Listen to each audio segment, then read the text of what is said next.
हरियाणा के एक छोटे से शहर में एक साधारण सा कॉलेज था। बाहर से देखने पर वो कॉलेज बिल्कुल नॉर्मल लगता था, लेकिन वहां पढ़ने वाले हर छात्र के लिए वो जगह उसके सपनों, उसकी दोस्तियों और उसकी पहली भावनाओं से जुड़ी हुई थी। उसी कॉलेज में विवेक और निधि पढ़ते थे। शुरू में दोनों के बीच कोई खास रिश्ता नहीं था। कभी क्लास में पास बैठना हो जाता, कभी किसी विषय को लेकर बात हो जाती, लेकिन धीरे धीरे बातचीत बढ़ने लगी। फिर साथ में कैंटीन जाना, खाली पीरियड में मैदान के किनारे बैठकर बातें करना, एक दूसरे की छोटी आदतों को नोटिस करना। कब ये सब दोस्ती में बदल गया, किसी को पता ही नहीं चला। निधि हमेशा हंसती रहती थी। उसकी हंसी में एक अलग सी बेफिक्री थी। वो खुलकर बोलती थी, खुलकर जीती थी। लेकिन विवेक उससे बिल्कुल उल्टा था। वो कम बोलता था, ज्यादा सोचता था, लेकिन निधि के साथ वो खुद को हल्का महसूस करता था। उसे धीरे धीरे एहसास होने लगा कि ये सिर्फ दोस्ती नहीं है, उसे निधि से प्यार हो गया था। लेकिन विवेक डरता था। वो हर बार सोचता कि अगर उसने अपनी भावनाओं को बता दिया और निधि ने मना कर दिया तो सब कुछ बदल जाएगा। इसलिए वो चुप रहा। दिन बीतते रहे और उसके दिल का बोझ बढ़ता रहा। इसी बीच कॉलेज की तरफ से जंगल सफारी यात्रा की अनाउंसमेंट हुई। 2 दिन की यात्रा। एक रात जंगल के पास बने होटल में ठहराव।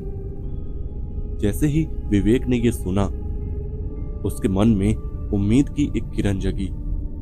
उसे लगा कि प्रकृति के बीच, शहर के शोर से दूर, शायद वो अपने दिल की बात कह पाएगा। कई रातों तक वो यही सोचता रहा। कभी वो खुद को हिम्मत देता तो कभी डर जाता। निधि हमेशा की तरह खुश थी। उसे यात्रा का नाम सुनकर ही एक्साइटमेंट हो गया था। यात्रा का दिन आया। सुबह से ही कॉलेज में चहल पहल थी। छात्र हंसते बोलते बस में बैठे। जैसे ही बस शहर से बाहर निकली, माहौल बदलने लगा। इमारतें पीछे छूट गई। रास्ते के दोनों तरफ पेड़ बढ़ते चले गए। जंगल के अंदर घुसते ही एक अजीब सा सन्नाटा छा गया। हवा ठंडी थी, लेकिन उसमें कुछ भारीपन था। कभी कभी दूर से किसी जानवर की आवाज सुनाई देती। विवेक को अनजानी से बेचैनी महसूस हुई, लेकिन उसने खुद को समझाया कि ये जंगल का असर है। पूरा दिन जंगल में घूमते घूमते निकल गया। ऊंचे पेड़, कच्चे रास्ते, झरनों की आवाजें, सब कुछ सुंदर था। लेकिन कहीं न कहीं एक अजीब सा एहसास बना हुआ था, जैसे कोई उन्हें देख रहा हो। निधि कई बार चुप हो जाती, फिर अचानक हंसने लगती। विवेक ने ज्यादा ध्यान नहीं दिया। शाम होते होते सभी लोग एक झील के पास पहुंचे। सूरज धीरे धीरे डूब रहा था। पानी लाल और सुनहरे रंग में चमक रहा था। माहौल बेहद शांत और सुंदर था। विवेक का दिल जोर जोर से धड़कने लगा। उसने तय कर लिया कि अब और इंतजार नहीं करेगा। उसने निधि से थोड़ी दूर चलने को कहा। निधि मुस्कुराती हुई उसके साथ चल दी।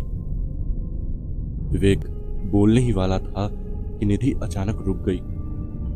उसका चेहरा पीला पड़ गया।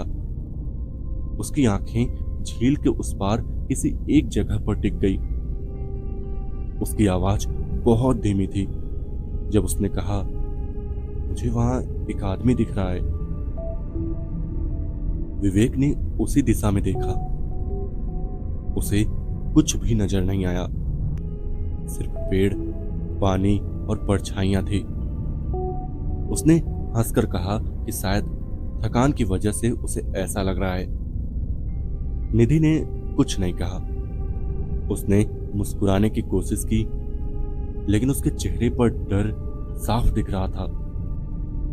विवेक ने अपने डर को दबाया और अपने दिल की बात कह दी।